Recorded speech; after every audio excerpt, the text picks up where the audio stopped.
Olá pessoal, tudo bem? Mais um podcast aí na área. Hoje um dia muito especial. Como a gente sempre comenta, a ideia do podcast do Eu Missionário é a gente estar à mesa com amigos, com irmãos e compartilhar e conversar e ter esse tempo de qualidade e, acima de tudo, ter um momento que a gente entenda de fato, intencionalmente, que Deus está sendo glorificado, que a gente está fazendo um momento de conhecer, de apresentar, mas, acima de tudo, que a gente continue servindo a Ele. Esse é um grande propósito. Hoje, o Thiago Melo, nosso querido amigo. E aí, né? meus amigos, que bom estar Tudo com bem? vocês. Muito feliz de estar aqui com vocês. Obrigado pelo convite. Muito honrado. A gente que agradece pela presença. Fica bastante à vontade. E Thiago, nós conhecemos já de longa data, né? Thiago, marido da Amanda. E é professor de teologia, né? Bastante envolvido com a Associação de Cristãos na Ciência, né? Acho que vai ser bem legal de conversar sobre isso. Trabalha como editor, né, Thiago? Sim. Que legal. Muito bom mesmo, gente. Muito bom estar com vocês aqui. E agora, pensando bem, a gente já conhece faz muitos anos, né? Faz muito, não. Faz pelo menos uns 6 anos que a gente se conhece. E tinha algumas escolas de missões que a gente dava aula em épocas parecidas, né? Eu lembro que eu dava elaboração de projetos, eu pesquisa de campo e você às vezes Cosmovisão, né? E eu citava muito Cosmovisão na aula, eu lembro até hoje que o pessoal começava a ter minha aula e falava assim: você conhece o Thiago? Tipo assim, não é a primeira vez? Eu falei assim: Thiago, já vi, assim. Daí, tipo, toda a aula, assim, o Thiago falou isso. Que bom. Então nem preciso explicar. O Thiago já falou, já passa, né? Comprovaram que eu não falei nenhuma besteira, né? Graças a Deus. Pelo contrário. Referência, né? Sim, referência ótima referência. E acho que antes do Dani nascer, porque o Dani tá com 7 anos, eu acho que foi de antes, faz uns 8 anos, por aí, 9 até. Eu acho que quando eu conheci você tava grávida. Então é uns 8 anos. Faz um tempinho, né? Mano, muito muito obrigado, de coração. E não conversar, que tem bastante coisa pra falar, pra ouvir. Cara, como que foi o seu começo aí de espiritualidade, de conversão, de cristianismo? Como é que foi? Cara, que legal, assim, eu acho que eu nunca fiz essa trajetória pra ninguém, além de mim mesmo, né, na minha cabeça. Mas é interessante, eu nasci na igreja, claro, né? Aquela coisa de nascer num berço evangélico, com a mãe tentando e o pai tentando, com a melhor das intenções, de me levar pro caminho de Deus, aquela coisa, né? Acordado dormindo, tava na igreja, tava no banco. Exatamente. Ser obrigado a ir na igreja, ficar com sono. Meu pai foi pastor uma época, então eu só ia por obrigação, né? Aquela coisa assim, horrorosa. Mentira. E assim, eu quando eu era criança, eu gostava de ir na igreja, mas eu não via um sentido da espiritualidade, um sentido do encontro com Deus. Eu não achava que isso era tão real pra mim assim. Embora eu tenha na memória algumas experiências místicas que eu tive assim de criança, né? Mística no bom sentido, né? Não assim de algo, apareceu um anjo, nada do tipo. É só encontros com Deus ali que foram bastante autênticos, mas que não definiram o restante ali, né? O futuro. Mas quando eu estava com uns 15, 16 anos, eu tive realmente alguns momentos ali que me levaram para mais perto de Deus, assim. Foi uns momentos onde eu estava tentando rever a vida, rever algumas coisas, estava entrando na faculdade, né? Então, 16 para 17, entrando na faculdade também, e eu estava repensando o que significa viver sabendo que eu vou para o céu. Essa foi a questão pra mim. Eu tava numa avenida da minha cidade, eu morava em Franca, né? Eu nasci em Franca. E eu tava na avenida lá da minha cidade, andando de carro, assim. E aí me veio uma reflexão, assim, se eu sei que eu vou pro céu, porque essa é a promessa desde criança, né? Sim. Isso é uma coisa que eu acho que eu sei, é isso, né? É isso que eu pensei. Que eu vou morrer e que depois eu vou pro céu. São as duas certezas. E se eu sei que eu vou pro céu, o que eu tô fazendo com a minha vida agora? Foi essa a grande questão, né? Eu preciso fazer alguma coisa que valha, né? Que faça valer a pena. Foi essa a ideia, né? E a partir dali as coisas mudaram drasticamente, assim, sabe? Comecei a ver a vida com outros olhos, assim. Foi uma coisa meio que surgiu, assim, naquela coisa de Agostinho, né? De dentro, assim, eu olhei para dentro e encontrei... não olhei para dentro para mim mesmo, mas eu olhei para o meu coração e encontrei Deus lá, né? Na reflexão sobre o propósito da vida, sobre o sentido da vida. Não foi nenhuma questão, assim, uma necessidade, uma doença, um acontecimento, nada do tipo. Foi uma reflexão que, de repente, me levou para um caminho de espiritualidade verdadeira, assim, autêntica, sabe? Cara, é muito legal isso, né? Esse tipo de testemunho mesmo, né? De vivência do tipo... Cara, muitas vezes tem testemunhos também belos que acontece um monte de coisa à volta, né? Uhum. Mas é muito maravilhoso também esses testemunhos dos quais não aconteceu esteticamente, né? Visualmente. Não, estava lá, né? É um momento de introspecção, talvez, né? A pessoa ficou mais quieta, como você falou, estava no caminho, eu me lembro, estava no carro, estava na avenida, em Franca. Mas lá dentro, né, como tanta coisa devia estar reverberizando, ecoando, né, fazendo sentido. Sim, né? total. E é bem curioso que no meu caso ali eu não tinha nada, nenhuma situação que me levaria, sabe, a, sei lá, né, deixar de fazer algumas coisas que eu fazia na vida para poder tomar uma decisão mais radical pelo discipulado com Jesus Cristo, sabe? Mas Sim. aconteceu, sabe? Foi uma coisa assim meio... de Deus exatamente. Perfeito, sabe? É tipo um vento mesmo, soprando, Sim. sabe? E muito interessante quando você começou a falar, o modus operandi, assim, né? A gente pensa assim, porque aí com 15, 16 anos, já espera-se que a pessoa vai falar, com 15, 16 anos eu... sabe como que é aquela época de jovem? Caída. Não Todo mundo... A gente zoou isso, quando eu falei assim, não, também não Exatamente. Eu até tentei, mas eu não consegui. Muito bom isso. Sabe? Eu me decepcionei. Não deu certo. Eu fiz uma coisa, eu me sentia muito culpado, eu voltava pra ir na igreja de novo. Exato, cara. E como é especial, né? Ver isso mesmo, né? Faz todo sentido, né? Isso é possível, é real Sim. e deve acontecer, né? Assim, numa idade que é tão importante na nossa vida, né? Sim, Você eu me poder lembro que a dedicar. partir dali, as próximas semanas foram semanas de verdadeira introspecção mesmo. E isso me marca hoje porque eu sou bastante introspectivo a partir de então, sabe? Claro que eu nunca fui muito expansivo, mas certamente eu era menos introspectivo. E a introspecção começou a fazer parte da minha vida, porque eu comecei a parar para tentar fazer uma análise um pouco mais fria das coisas que eu não só fazia, mas de como eu pensava o propósito da vida, sabe? Essas coisas abstratas eu gosto muito, assim, Sim. sabe? Sempre gostei muito de filosofia, então, por exemplo, sabe? Legal. Essas coisas me movem. Então a introspecção começou a fazer parte da minha vida ali. E eu lembro que nesse momento de introspecção eu tive muitos momentos com Deus mesmo, assim, sabe? Momentos do nada, no meio do banho, que você tem ali uma conversa sincera que parece ser correspondida com Deus. Uma experiência singular mesmo, né? Não aquelas experiências convencionais de oração, porque nós oramos, sabemos que Deus nos ouve, né? A cada manhã que a gente faz oração, a cada noite, a cada almoço, sei lá. Sim. Mas existem aqueles momentos singulares, né? Onde parece que Deus está ali ouvindo a gente.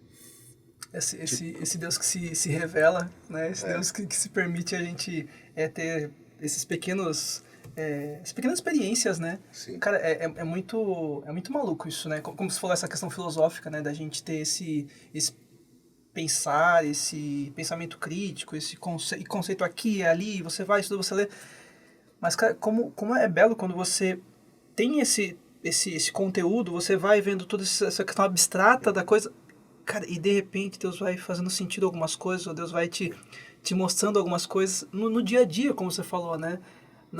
Eu lembro que é muito experiências muito pessoais, né? Às vezes a gente pensa, a gente vai ter tal lugar, mas eu me lembro uma vez que eu tava orando, agradecendo pelo café da manhã.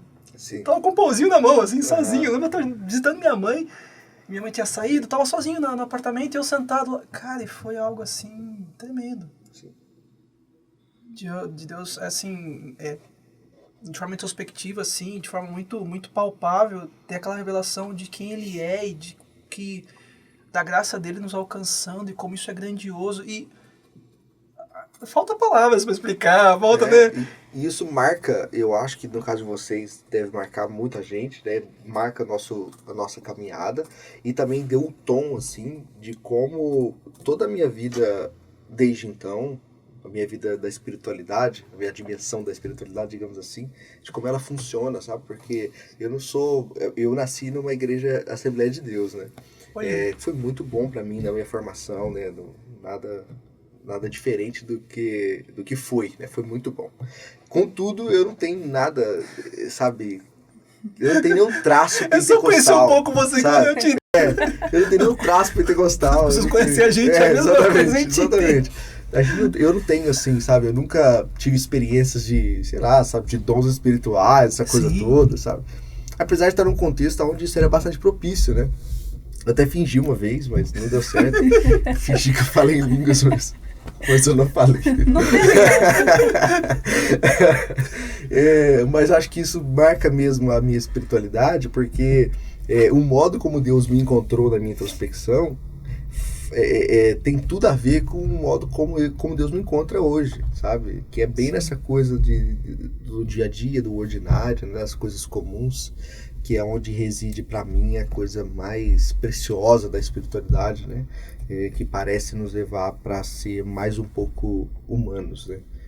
Parece que quanto mais humanos, mais espirituais, né? Sim. Enquanto parece que esse é o senso comum, é o justo oposto, né? De que eu não estou falando com o senso comum como se estivesse errado, é só a minha perspectiva, porque isso é uma coisa da minha caminhada espiritual, né? Mas parece que quanto mais experiências expansivas e para fora que você tiver, isso parece ser mais sinal de que o Espírito Santo está fazendo alguma coisa, né? Na minha vida é o contrário, né? Quanto mais humano eu for, né? Quanto mais, sabe? Quanto mais eu verifico essa essência humana que há em mim, assim, isso faz mais sentido como um fruto da vida da espiritualidade. E isso, assim, desde o início foi assim, né? Eu lembro que as primeiras coisas que eu li nessa fase foi Mateus, e eu tava lendo Mateus, o Sermão do Monte foi tão marcante pra mim. 5-7, você fica assim... Não, foi assim, eu fiquei extasiado, e eu brigava com a minha mãe, porque minha mãe parava no trânsito e não dava nem dinheiro para as pessoas que pediam no trânsito. E eu falei assim, não, mas aqui, tá aí Mateus aqui, dizendo Jesus tá dizendo que é pra gente dar pros pobres, e pronto. E ponto, sabe, pegar aquele texto e levar pra sua aplicação fria e direta, sabe? Eu tava justamente nessa ideia, né? Então ali eu não tava pensando em ter grandes experiências espirituais, eu tava pensando em viver de uma forma mais humana possível, que isso fosse, de alguma forma, refletir quem Jesus é. Então eu tive isso, assim, e isso tem a ver comigo até hoje, sabe? É bem interessante isso, sabe? E pensando a longo prazo na nossa caminhada cristã, eu acho que isso é muito benéfico, sabe? Aquela questão de você começar naquela toada e você procurar manter aquilo, né? Não aquela coisa assim explosiva, avassaladora, né? E meteórica, né? E nessas pequenas experiências do dia a dia, às vezes no momento ali a gente não dimensiona o quão isso vai nos marcar, né? Mas eu lembro para mim também experiências muito singulares e simples, de buscar Deus dentro do quarto, assim, tipo, mas isso solidificou, assim, muito da minha fé, né? E marca a gente, né? Principalmente nos dias maus, né? Principalmente quando vem as dúvidas, acho que esse é um ponto assim que eu me lembro com muito, muito carinho mesmo, no sentido de que quando vem as dúvidas, as incertezas, que sempre vem, né? É muito racional. Muitas vezes, sabe? De você falar assim, não, cara, eu posso não estar entendendo agora, eu posso estar passando por um momento difícil, parece que minhas orações não estão sendo ouvidas, mas eu sei que eu tenho crido. Seria irracional não ter fé, né? Chega um momento da vida, acho que da cristã, que é isso, né? A gente até falou isso uma vez num dos informativos, nos devocionais, nisso, né? Chega um momento da caminhada que se torna irracional a gente não ter fé, né? Agora não vou ter mais fé. Cara, olha o que Deus já fez, olha o que aconteceu já, olha onde Ele trouxe a gente, olha o que Ele escreveu as nossas histórias, né? Agora fala, não, agora Ele vai deixar de ser Deus. Aqui! É verdade, e assim, é legal que a gente tenha a maturidade. Eu não posso falar de maturidade opondo as pessoas que são diferentes de mim como se fossem imaturas, não é essa a questão. Mas é legal que a gente tenha a maturidade de chegar num lugar dentro da caminhada cristã onde a gente não precisa, né, de sinais miraculosos para poder continuar crendo em Deus, né? E isso é, assim, parece para mim fundamental e parece ser bastante condizente com os evangelhos, né? Parece ser bastante condizente com o que Jesus fala para Tomé, né? Abençoados são aqueles que creem sem ter que ter uma experiência visceral como aquela de tocar nas feridas de Jesus para provar que ele estava ressuscitado de verdade, né? Ressurreto. Então, parece interessante para nós que a gente tenha essa capacidade de olhar para a nossa vida atual e ver o que Deus tem feito aqui, o que Deus fez antes e continuar a caminhada, né? Isso parece mais valioso do que necessariamente uma experiência que pode te marcar naquele momento, mas não necessariamente vai te sustentar naqueles momentos de dificuldade. E mais, para mim, eu não sei como é que para vocês, mas para mim a dúvida é fundamental, assim. Não é que ela vem como um empecilho, ela vem como um auxílio, sabe? Na minha perspectiva, assim. Porque como eu gosto de filosofia, por exemplo, né? O Eu gosto de estudar, etc. Fluido, né? Exatamente. Então, assim, se Deus tem medo de dúvidas, talvez ele não seja Deus, né? Se Deus tem medo da verdade que vem das respostas... Sim. É aquela coisa da gente pensar que Deus não entra em crise com as nossas crises. Exato, né? exatamente. Então eu questioná-lo, e isso é muito libertário, né? Quando a gente entende que as nossas orações podem ser viscerais também, podem ser diretas. Não estou falando blasfemas, mas estou falando nessa questão de inquietações mesmo, né? Do interior, de falar assim, cara, eu estou sentindo isso. Eu tenho dificuldade nisso. Eu sei que a tua palavra direciona isso, mas eu estou com muita dificuldade de praticar isso. E é mais humano, né? E nessas fraquezas nossas, né? Essa força dele vir assim e nos transformar, né? E mudar coisas que a gente fala, não, eu não consigo mudar isso aqui, eu tô tentando, não consigo. Daí passa umas semanas, você começa a sentir essa diferença, essa mudança, isso, né? Ou às vezes não, ou às vezes continua batendo e continua tendo a mesma dificuldade e você vai de novo, né? É muito mais humano, né? Como você falou, né? E para mim, o que acontece é que isso que você disse agora é, para mim, um processo de passar pela dúvida e ter uma fé aprovada, sabe? Parece que toda vez que eu passo por uma crise de fé, e eu tenho muitas, quase semanais. E tá tudo bem, né? Beleza, pra mim tá beleza. Pra mim tá beleza. Cada crise de fé que eu tenho, ela me leva pra um outro lugar na fé, né? Não necessariamente um lugar maior, ou um lugar melhor, mas um lugar diferente, né? Sim. Um lugar onde eu me encontro pensando em coisas que eu não pensava. Então, quando você vai estudar, vai fazer estudos bíblicos, por exemplo. Estudos bíblicos são uma área bastante crítica da teologia, apesar da gente usar na IBD como uma coisa bonitinha, né, para abençoar os irmãos e tal. Quando estuda, né, é um campo de batalhas muitas vezes, né? Quando você estuda crítica textual e tal, você vê que as coisas são difíceis. Aí você olha para o texto, olha para a arqueologia, aí você olha para os dados históricos, você fala, pô, eu tenho alguma coisa que não está batendo aqui, o que eu faço, né? Sim. E as coisas começam a ficar meio confusas, meio trevosas, né? Sim. E aí você tem que esperar um pouco, deixar a coisa passar, mas depois você entende e fala assim, então tá, essa divergência aqui, ou essa aparente contradição aqui, ela não retira o conteúdo da minha fé, e aí você vai seguindo, né? Mas até você chegar lá é um momento assim de dificuldade existencial, sabe? Sim. Porque é uma coisa interessante para nós, que nós somos cristãos, nós somos acostumados a estudar a nossa fé, né? Protestantes principalmente, né? Então a gente vai na IBD, a gente estuda a Bíblia, a gente leva a Bíblia.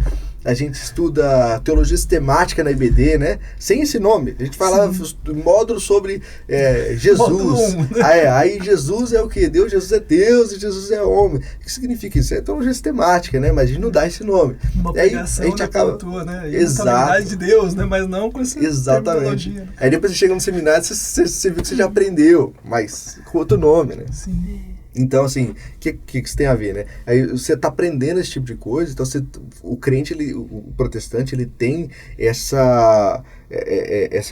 esse costume de estudar aquilo que crê. Agora, o que acontece? O risco que nós sempre temos, que é um risco positivo, de acordo com o que eu estou dizendo aqui, é que quando você estuda algo que você crê, você estuda algo que você ama. E se você mexe em algo que você ama, você também mexe em quem você é. Então, por isso que sempre estudar teologia, ou estudar a Deus, né, de forma mais geral, estudar a nossa fé, ela mexe com questões existenciais, né? Então, se você tem uma perspectiva que mudou, mesmo que seja em alguns graus, isso também mexeu na perspectiva de quem você é. Né? Se for pensar de forma mais geral. Essa questão existencial sempre me remete o Søren Kierkegaard, né? O salto de fé, né? Perfeito. É isso aí. Você entra nas mazelas principais de limitação, de morte, de existência, né? E aí isso aí que Kierkegaard veio e fala, cara, é um salto de fé. A minha melhor definição de salto de fé do que é o Assassin's Creed, é jogo de videogame, né? É o personagem lá do jogo que tá lá em cima, num lugar muito alto, lá de cima você não vê nada, mas você pula, você cai num feno, não machuca. Cara, é muito maluco isso, porque essa percepção que a gente tem muitas vezes do salto de fé é isso, né? E a gente chega um momento que tem coisas que a gente vai embasando, mas tem coisas que a gente fala, cara, igual você falou, tem que passar. É isso, e tá tudo bem. Né? E vai fazer sentido muitas vezes depois, às vezes não vai fazer. Tem temas que você não continua não fazendo sentido. Mas a gente continua crendo. A gente continua confiando e colocando nossas expectativas nele, né? E o mais maravilhoso é mesmo a gente ainda tendo dúvidas, ainda tendo crises, a gente colocando tudo nas mãos dele, ele continua cuidando da gente, né, cara? É isso cara, mesmo.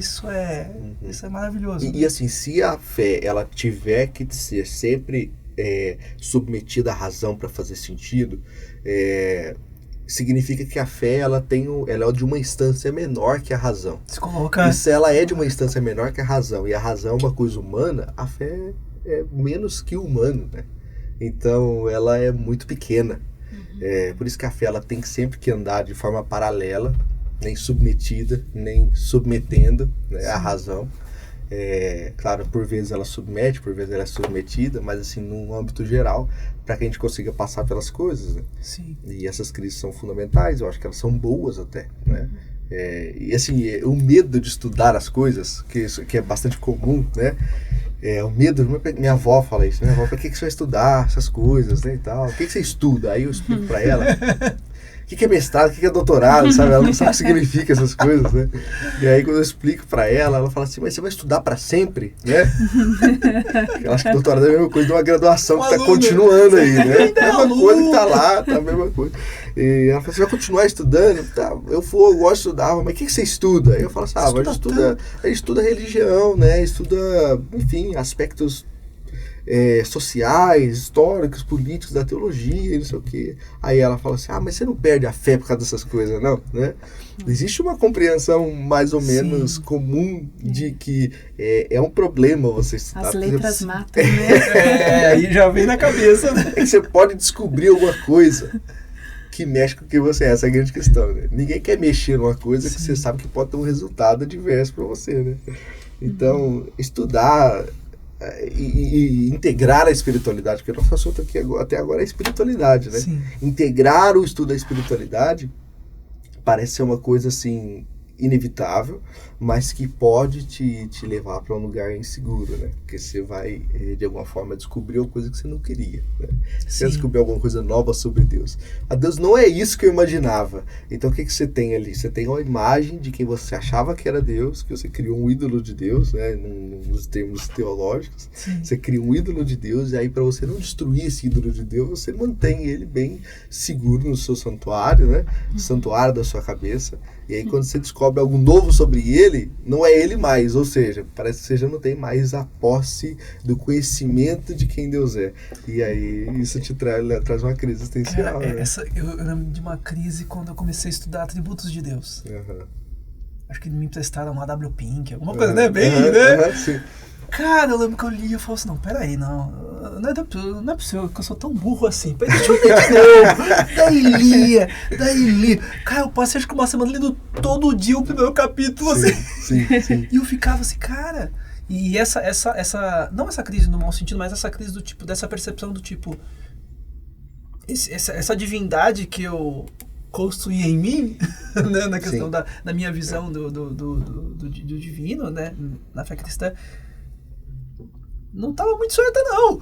E a gente ter esse pensamento, né, de, peraí, se eu tô montando isso e tá falho, tá, então qual que é o certo? O certo é isso, tá na Bíblia.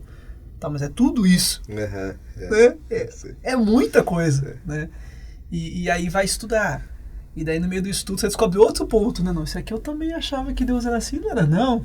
Mas peraí, até eu brinco da questão da imutabilidade de Deus, porque é isso, quando você fala na EBD, que aconteceu na minha igreja, eu fui a imutabilidade de Deus quando a gente leu o Antigo Testamento e o Novo Testamento. Aí todo porque essa... são pontos difíceis, pontos, como você falou, pontos sensíveis, né? Sim. E às vezes são sensíveis só pra alguém, né? Porque é uma coisa, às vezes, que toca algo da experiência da pessoa de vida, né? Por exemplo, vou falar dessa questão da imutabilidade de Deus. Deus é imutável, beleza. O que significa isso, né? Aí alguém que viveu a vida inteira numa vida instável, né? Numa família instável, com situações adversas o tempo inteiro, o que ela mais precisa é de um Deus imutável. Agora, se ela recebe, por exemplo, algum ensino teológico que faça essa questão titubear, né? Essa questão mudar, ela vai ficar assim, não, pera, mas esse não é o Deus que eu conheço. Mas por que não é o Deus que ela conhece? Porque tem a ver com a própria vida dela. Para uma vida instável, você precisa de estabilidade, né? De alguma forma você precisa de Deus. Para uma vida sem pai, você precisa, né, de um pai, né? E aí você sempre faz essa... Eu não estou dizendo que Deus é só isso, claro que não. Né? Deus não é só aquilo que a gente precisa da nossa experiência pessoal, mas ele também o é. Exatamente. Também é. Né? Isso também tem a ver, né? A gente fica fazendo essas projeções. E o legal da teologia, assim, é isso que a gente vive, né? Eu percebo até na minha vivência acadêmica, muito desconstruir. Né? Desconstruir essas ideias, desconstruir... Tá, mas e o que a gente constrói? Sobre o quê? Sobre o quê? Né? Às vezes não sobra nada, né? Mas é isso mesmo. Né? Normalmente não sobra. É bom a gente desconstruir, né? Mas a gente precisa ter uma... e um terreno sólido, né? O core, né? A estrutura, né? E a gente tem, né, a Bíblia a que recorrer, né? Sim. Isso. É isso mesmo. E, assim, eu acho que, pensando agora em termos de caminhada espiritual, né? Até que a gente construa essa fundação, né? De quem Deus é, o que ele representa nas escrituras, o que é o evangelho, né? Uma questão mais ampla, só que ela é chave aqui para nós cristãos, né? Até você construir isso é um caminho também de percalços, né? De percalços de dúvidas, de percalços de crises. E tem aquela, né? Assim, me parece que o ser humano está sempre pronto a adequar a Deus às suas categorias, né? Sim, e ele adequa, né? Isso, ele adequa a Deus nas categorias, tanto mais gerais do ser humano, né? Ou seja, Deus é o meu guia, Deus é o meu guardião, Deus é o meu tesouro, né? Ou seja, Deus é sempre alguma coisa dela que beneficia ela, né? Sim. Quanto alguma coisa da própria experiência que te faz fazer Deus ser menor do que ele é para ele caber dentro da sua coisa ali.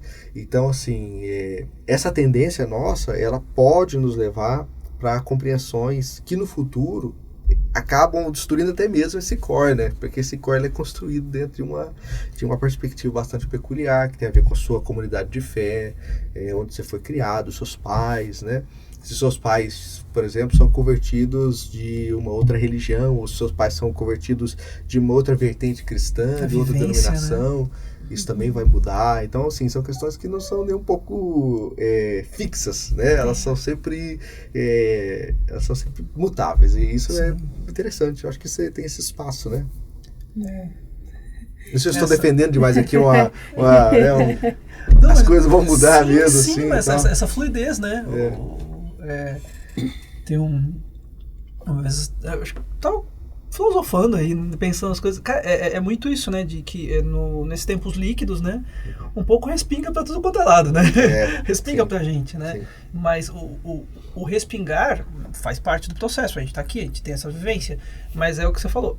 O que sobra, né? Do core, né? E esse core sendo enraizado em Jesus, né? Sendo cristocêntrico de fato. Sim.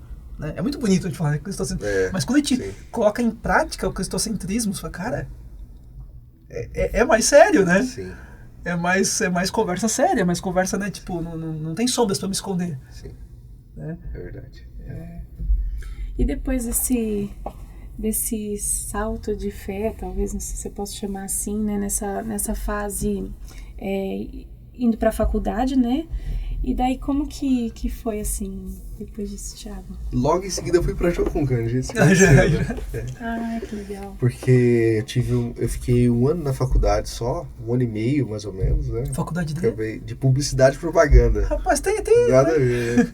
Mas é isso, eu fiz. Gostava na época, né? Mas eu achava que era muito mercenária a coisa ali, sabe? E é mesmo assim. Isso que eu falo. É verdade, é pura realidade, né? Você se dobra ao capitalismo e faz o que for necessário para ganhar dinheiro. Essa é a grande realidade. Mesmo você faça uma campanha para um político X ou fazer uma campanha para um remédio, sabe, sem eficácia, sabe, qualquer coisa em nome do dinheiro. Sim. É possível dentro desse universo da publicidade e propaganda. Eu já achava meio mercenário, já achava complicado, né? Mas tava lá, né? Tava gostando, tava trabalhando numa agência e tudo, o que foi muito legal para mim, os amigos muito importantes naquela fase da minha vida, né? E aí eu, nesses momentos de despertar, digamos assim, espiritual, né? Eu acabei tendo contato com essa coisa chamada Jocum e eu fiquei interessado. Eu achei esquisito, em primeiro lugar, os jovens indo para vários lugares do mundo, né? Eu falei, como isso é possível, né? Mas deve ser pra gente que é rica, né? Então, sim, eu olhei e tal. Não, também. Falei, não faz sentido, né? E aí vi que não. E aí tinha um rapaz que era da igreja que eu estava na época, que foi pra Jocum, e ele nunca mais voltou pra igreja. E o pastor falou isso pra mim como uma forma de cuidado, né? Cuidado que você pode ir e nunca mais voltar pra igreja. E eu conversei com ele e eu falei assim, cara, mas como é que vocês sobrevivem, né? Como é que vocês vivem aí? Aí ele explicou, falou assim, cara, a maioria aqui é quebrado. Pessoal tudo sem dinheiro, a gente vive assim, com uma rede de apoio, uma rede de mantenedores. Ele explicou essa palavra pra mim, essa palavra, sim, que é tão presente no vocabulário missionário, sim, né? Sim. Essa rede de mantenedores. E aí você tem confiança com certas pessoas que vão te ajudar na caminhada financeiramente. Eu falei, beleza, vamos ver como é que é. E aí eu vim para a escola missionária de férias, né, da Jocum, né, e gostei, achei interessante, um monte de jovem emocionado, né, eu era mais quieto, mas achei legal os outros emocionados também, né, tem inveja de quem é emocionado. A gente sempre tenta, né, mano? Eu tento, mas não consigo, né, o pessoal, sabe, o pessoal que levanta, que dança, que tá nas rodinhas de louvor, aquelas coisas todas, eu achava bonito, né, eu falei, pô, legal, eu quero isso aqui também, né. Ao invés de... Só que eu não participava, só ficava olhando, né? Mas, claro, faz parte da nossa personalidade, né? E aí eu gostava, assim, e aí eu lembro que eu liguei pra minha mãe, assim, faltando uma semana pra acabar, era 2 semanas, né? Então, a primeira semana, eu falei pra minha mãe, eu acho que eu quero ficar aqui pra fazer uma outra escola que tem aqui, que é aquela ETED, né? Vocês, sim, sabem bem o que é, né? Que é uma escola de treinamento e discipulado da Jocum. Em formato internato, né? Então fica lá na base. Você fica durante 5 meses, né? Durante 3 meses você tem um preparo teórico e durante outros 2 meses você vai para algum lugar, né? Pode ser nacional, internacional, regional ou não. E na Jocum de Campinas, a ETED iria começar 1 semana depois do MF. Então eu falei pra minha mãe, eu acho que eu quero fazer isso aqui. Ela não concordou, obviamente, né? Porque eu tava trabalhando, eu peguei umas férias, né? Pra poder fazer isso. E ela, depois no final ela concordou, porque eu tentei jogar uma cartada espiritual, assim, e ela aceitou, sabe? Minha mãe é bem... É da Assembleia? Minha mãe é dessa raiz da Assembleia e tal, ela não é mais, mas mesmo assim, né? Mexe, né? Você fala assim, mas Deus me chamou, já era. Você fala qualquer coisa, entendeu? A partir dali você já ganhou. Você já ganhou, exatamente, você já ganhou o coração dela. Eu ganhei o coração dela, ela aceitou. Mas a gente não tinha dinheiro, né? Era bem caro, inclusive, essa escola, né? A escola não é de simples acesso, assim, né? Só que deu certo. Aí eu fui pra Jocum e fiquei lá. Lá eu conheci a Amanda, que é minha esposa, né? E a gente fez essa mesma escola. Então foi muito bom que se essa escola serviu pra alguma coisa, mostrar que Deus é realmente gracioso, né? Porque ela é linda e, como vocês podem ver, a situação aqui é mais complicada. Então... As pessoas só me conhecem. Não, você só tá conhecendo a parte do ministério. A parte bonita do ministério você não conheceu ainda. Exatamente. Depois você vai conhecer. Exatamente. A parte bela da coisa... É nóis, Amanda. Essa Amanda. As mulheres salvando a gente aí, né, cara? É isso, né? Deus fez muitos cegos verem, né? A gente já falou isso várias vezes aqui, aliás, né? E viu muitas mulheres belas de Deus Sim. não verem. Míopes, né? Míopes. Graças a Deus, que bom. Deus é bom. E aí, a gente se conheceu e a gente falou assim, o que nós vamos fazer da vida juntos, assim? Porque eu queria tentar ter um relacionamento que levasse a sério qualquer questão de vocação, né, dali em diante. E aí a gente conversou antes de namorar e aí falou assim, vamos ficar aqui mais um pouco na Jocum para ver o que a gente vai virar, o que a gente vai ser, e vamos tentar. Aí a gente se casou depois de um ano e pouquinho, e a gente ficou lá na Jocum durante 6 anos como missionários em tempo integral, né? Então foi bastante interessante, assim, foi um tempo muito bom. E dali em diante, eu mudei um pouco o foco, assim, da vida, né? Eu fui pra vida acadêmica, fazer outras coisas, né, que eu tô fazendo agora. Que já era muito do seu perfil também, né? Mesmo dentro da Jocum, Sim. eu lembro que sempre que eu tinha contato com você, que a gente conversava, sim, ou tinha contato com alunos que foram seus alunos, é bem isso, assim, tipo assim, quem tá de fora, não muda muita coisa, né? No sentido de, acho que o Lidori fala um pouco disso, né? De que a vocação, ela não é geográfica, né? Ela é funcional, né? Então a funcionalidade da vocação continua.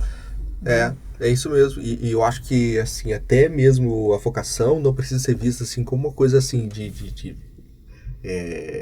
essencial, né? Essencial, não, melhor. Com essência, essencializada. Em que sentido? A gente não precisa ver a vocação como uma coisa específica que você vai fazer pro resto da sua vida, como se você fizesse... um encosto gospel, né? Porque se você faz outra coisa, parece que você saiu da vocação que Deus te deu. Não é bem assim, né? A gente costuma achar que o que eu faço de bem é a minha vocação para que a gente tenha um conforto da consciência. Mas a realidade é que qualquer coisa que nós fizermos com a intenção de glorificar a Deus vai ser aquilo que as escrituras chamam de vocação. Sim. Que não é essa noção muito contemporânea de vocação, né? Sim. Uma coisa específica que você vai fazer, como se aquilo lá fosse mudar o mundo, e pode ser que mude, mas na maioria no caso dos nós mortais não vai mudar, né? Nada. Então, só que eu tinha uma noção de vocação mais abrangente desde o começo. E essa coisa de ensinar, de estudar, ela sempre esteve presente mesmo, você está bem certo disso. E aí na Jocum eu iniciei a graduação em teologia e assim que eu iniciei a graduação eu já queria continuar, eu já percebi que eu gostava disso. E aí fiz o mestrado, agora estou fazendo doutorado. Então nessa época que eu comecei a graduação, eu já percebi que a coisa mais fundamental para mim era tentar esclarecer, sabe? Eu acho que é isso, assim, distinguir entre as coisas que podem ficar confusas acerca da fé e as coisas que podem ficar um pouco mais claras acerca da fé. Sabe? Essa é a ideia, mais ou menos, que move, assim, meu coração nessa questão intelectual, assim, sabe? Você ter o acadêmico, mas ter o didático também, né? Ter essa acessibilidade, né? Não ter aquele acadêmico tão distante da realidade, né?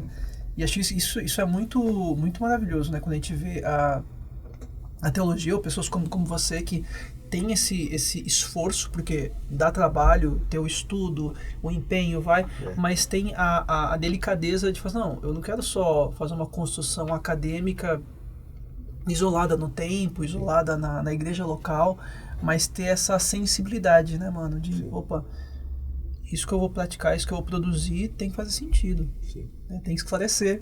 Sim, tem mesmo. Quando a minha avó leu o meu livretinho, ela não entendeu nada.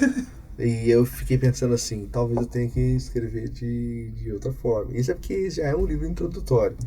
Mas para ela não foi o suficiente. Eu tenho que talvez repensar essa forma.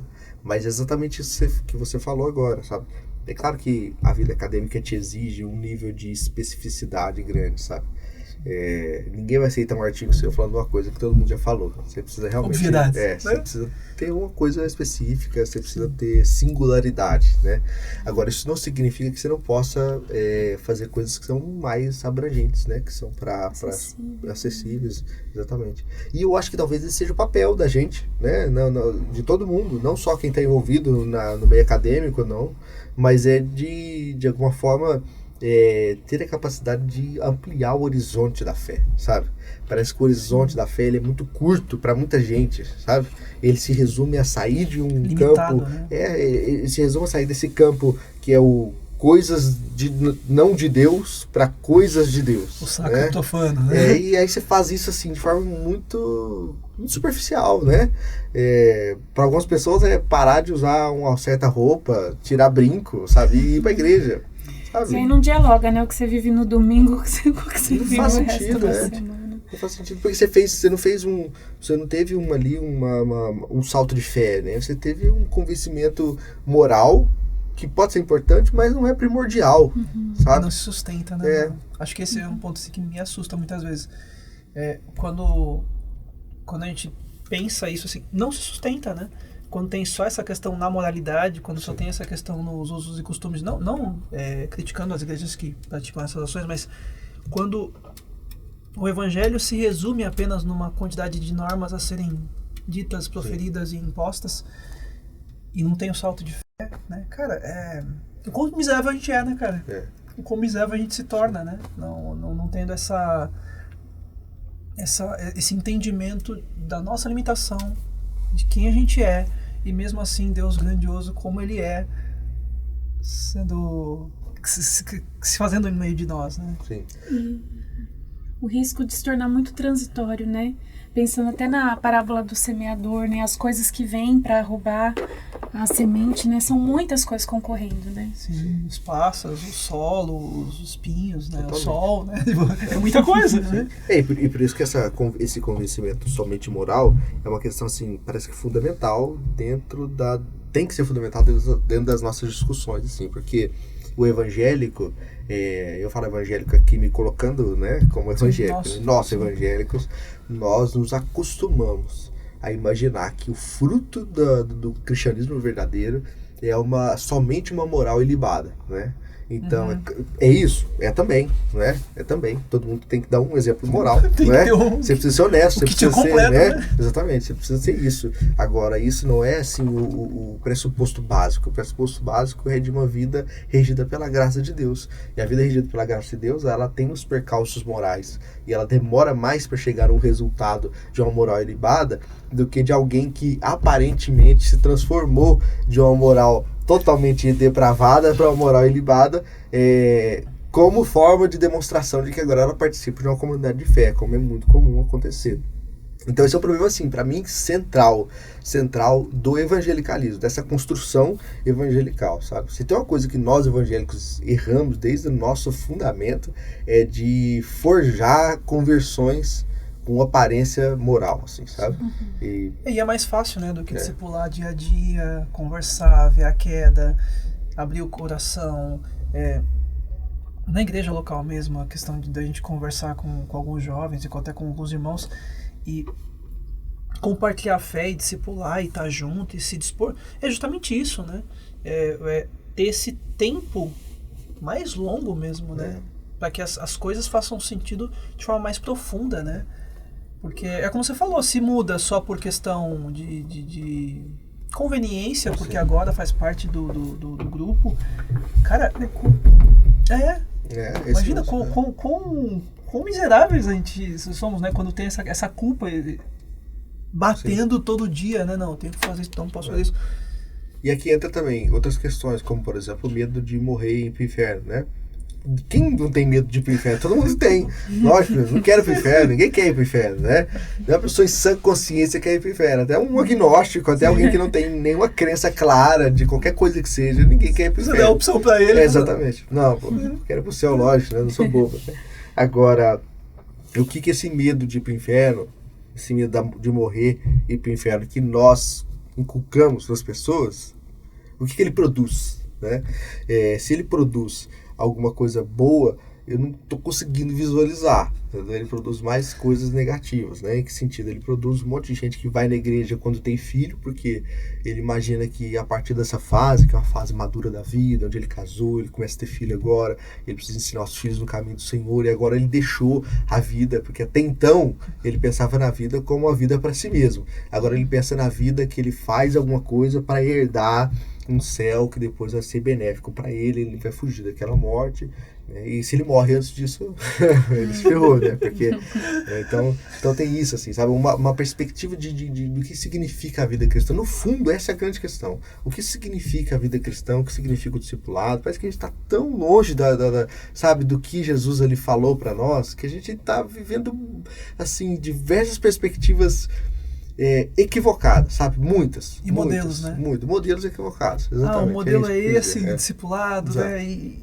Cara, e é mais simples, né? Sim, e aí assim, aí por que isso tem a ver com... Claro que tem a ver com o que a gente tá falando, porque é uma conversa, qualquer coisa tem a ver, né? Qualquer coisa que a gente quiser falar aqui vai funcionar. É assim que funciona a conversa, né? A conversa tem que ter uma lógica, né? Uma pauta. Mas assim, isso tem a ver com o que a gente tem falado sobre a espiritualidade, porque se eu, de alguma maneira, tento fazer com que as pessoas, elas tenham um caminho alternativo ao caminho do discipulado de Jesus, eu estou criando uma nova religião, né? Sem perceber, o que nós fazemos é confundir algumas associações que nós fazemos como evangélicos com o discipulado de Jesus Cristo. Então, eu vou colocar coisas assim bastante atuais aqui. A gente confunde um alinhamento político com seguir Jesus Cristo. Não vou citar nenhum, só estou colocando aqui de forma... Não importa o extremo, né? Exatamente. Então, o que é isso aqui? Não, quem não faz isso aqui, ele não é crente. Como é que você pode ser crente sendo desse jeito aí? Como é que você pode ser crente votando essa pessoa? Isso é inaceitável. Como assim inaceitável? Jesus colocou como pressuposto político, ideológico, para que você seguisse Mas pelo contrário, né? Quando quiseram impor coisas relacionadas a, tipo, o imposto aqui, ou sei o que, cara... É isso. Não. Quem tá na moeda? O sistema é de quem? Na turma dele, ele tinha um zelota, tinha um cobrador de impostos, tinha um pescador, ele tinha gente de todo tipo, entendeu? Ele tinha gente que votava no Ciro, no Lula, no Bolsonaro, entendeu? E sentavam na mesma mesa. E eles estavam lá juntos, porque esse não é o pressuposto da fé. Outro pressuposto da fé não é participar de ter alguma teologia específica. Eu sei que isso parece distante, mas está muito próximo. Por exemplo, vou falar uma divergência que é séria dentro da teologia, que é a questão do batismo, não é? Menos água ou mais água? Vou batizar criança, não vou batizar criança. Isso é uma coisa, né? Isso é uma questão complicada, né? Sim. Mas aí se você diz assim, não, quem não batiza desse jeito aqui não pode ser cristão, porque a Bíblia não ensina dessa forma. E o que você faz? Você cria uma nova religião, onde o pressuposto da fé não é seguir Jesus, é ter aquela doutrina do batismo, que foi formulada, né, em 1600 e alguma coisa. E identifica a igreja, né? Tipo, o gueto dos que vão ser pra essa linha, e não vão ter comunicação, né? E não é isso, né, cara? É muito... Isso é uma coisa que eu aprendi muito na missão, né? No estar vinculado à missão, no sentido de que a gente conversar com todos, né? A gente ter diálogo, ter conversa, transitar pelos meios, e mesmo com diferenças doutrinárias, teológicas, a gente se enraizar, se apegar ao que é essencial, o que na fé é essencial. O essencial é o batismo, beleza, vai batizar, você vai ter no seu tempo, eu no meu, quantidade de água aqui, quantidade de água lá, e tá tudo bem, né? É isso aí, perfeito. A missão ensina a gente isso, né? Ainda mais missões interdenominacionais, né, cara? Como ensina, né? A pessoa chega, sabe, com teologia totalmente diferente, você tem que parar e considerar, né? E o respeito também, né? Eu lembro uma vez que eu fui convidado para falar numa igreja, uma Assembleia de Deus, bem tradicional aqui na região, e o cara todo sem jeito, assim, cara, tem como tirar o largador? Cara, tem como colocar terno e gravata? E não sei o que. Eu falei, tem problema, vamos lá. E ele ficou, tem? Tipo, muito engraçado que ele fez todas, e era um amigo, assim. Mas é a igreja dele, e assim, ele fez todo... Mas quando ele viu que não tinha empecilho, vamos lá, cara, isso aqui... Cola o microporo, né? Ninguém vai perceber. Então, eu fui até brincou, tirou foto, zoando. Mas por causa que é isso, né, cara? A gente vai fazer o quê? A gente vai ficar batendo a tecla, que nem afrontando, né? Cara, que evangélico vai ser? Né? Só de confronto com os de dentro, né? Muitas vezes a gente não é o momento nem de confrontar os de fora, né? Que dirá? É mesmo. E acho muito legal, Thiago, essa questão de tornar mais acessível, né, conteúdos densos, né, que eu tava até dando uma espiada lá nos conteúdos Tem uma revista também, né? A Unus Mundus. Unus Mundus, né? Uma revista virtual, né? E até é possível qualquer pessoa, né? Acessar, ler, coisa e tal.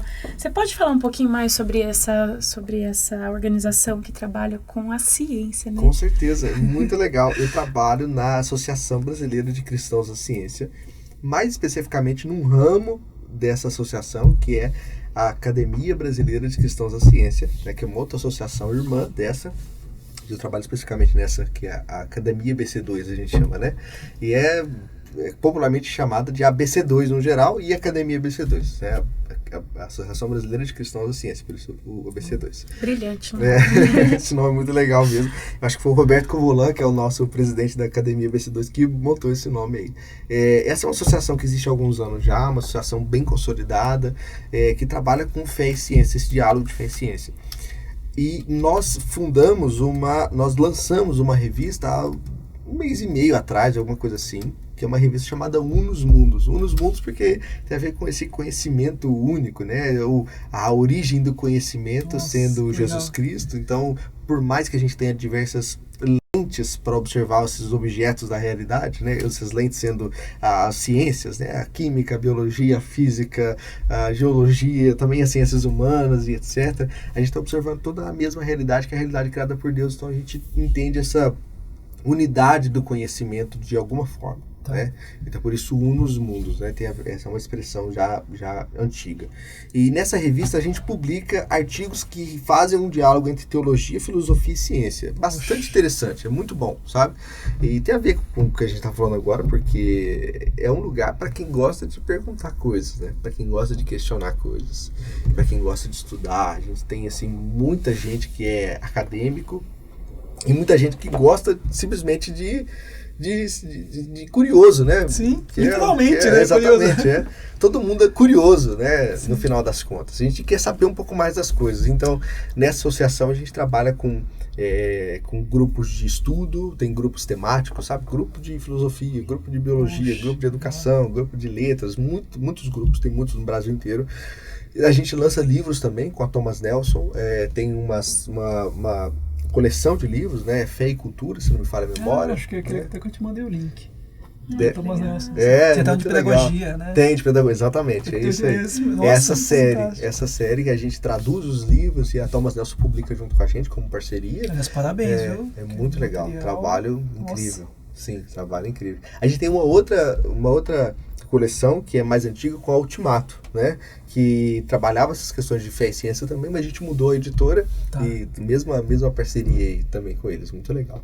E a gente é financiado por uma organização que trabalha com essas questões mundialmente, que é a John Templeton, né? John Templeton Foundation, que é uma organização do John Templeton, né? Desse bilionário filantropo aí que já é falecido, e que ela financia projetos de pesquisa para fazer uma divulgação das grandes questões da vida, né? Então, as grandes questões como fé e ciência, né? Aí, dentro desse fé e ciência, a gente entrou com um projeto, conseguiu financiamento e tal. Então, só para vocês entenderem, assim, qual que é o background, né? Da onde a gente surge ali. E é bem legal, assim. Tem uma sede em BH, mas a maioria da galera trabalha home office, né? Então, a gente tem uma equipe espalhada, assim, aí pelo Brasil. É bem interessante, muito bom. Convido a galera que está querendo saber um pouco mais, né, para eles abrirem lá no Instagram, Cristãos na Ciência, ou, enfim, Facebook, tem todas as redes sociais aí, né?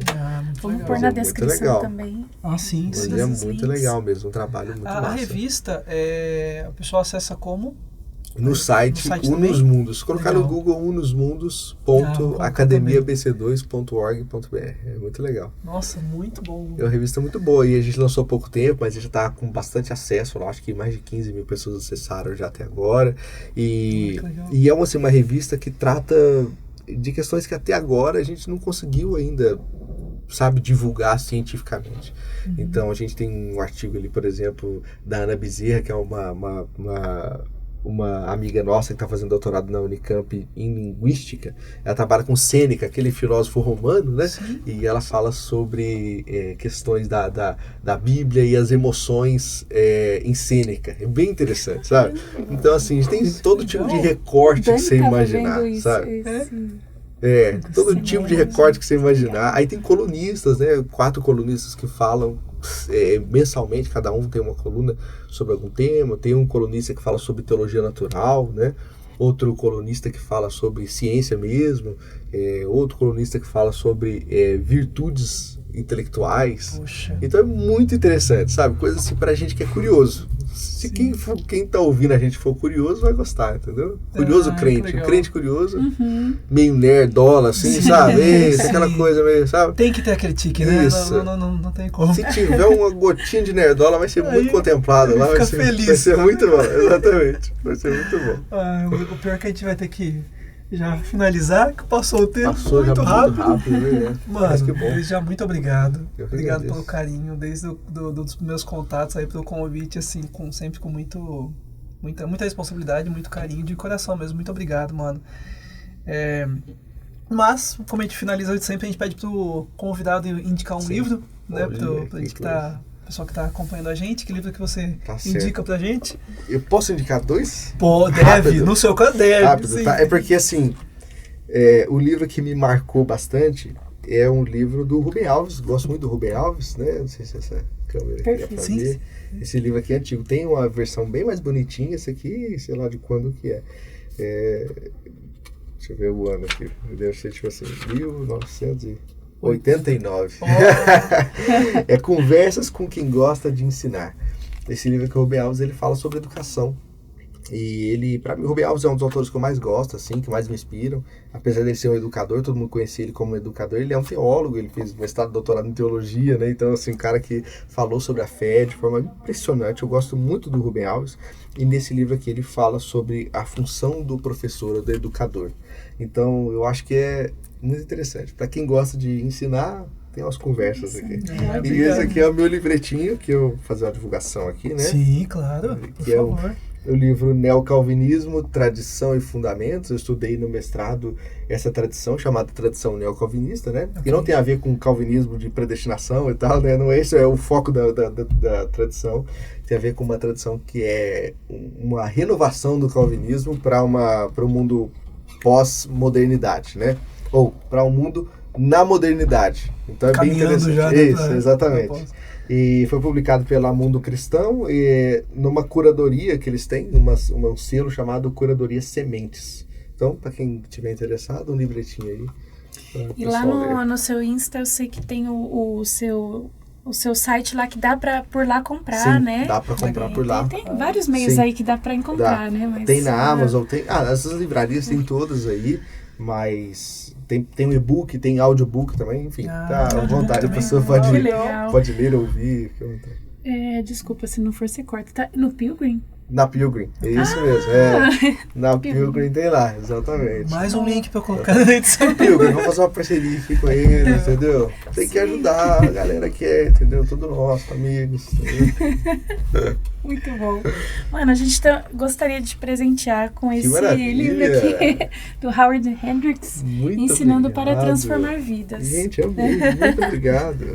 É uma forma aí de agradecimento. Sabemos também que seu aniversário tá chegando Tá já, chegando, né? Nessa tá semana chegando, aí, viu? dia 12 de maio. Mano, muito obrigada, Eu viu? agradeço muito, gente.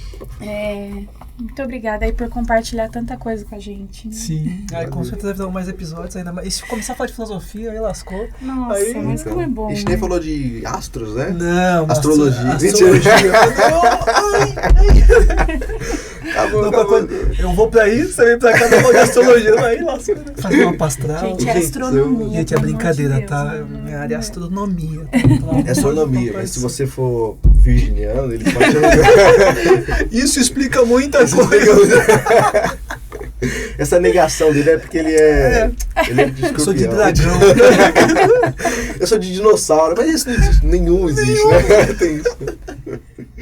Mano, muito obrigado. Muito Valeu, obrigado gente. mesmo. Um tempo muito gostoso, muito bom. Que Deus abençoe. E com certeza virão mais episódios por aí, Com mano. certeza. Se Deus Juntos. quiser. Obrigado, gente. Obrigado Acompanha pelo aí os presente. links que a gente vai deixar, tá bom? Ah, é verdade. Deus abençoe, gente. Valeu, mano. Valeu. Falou.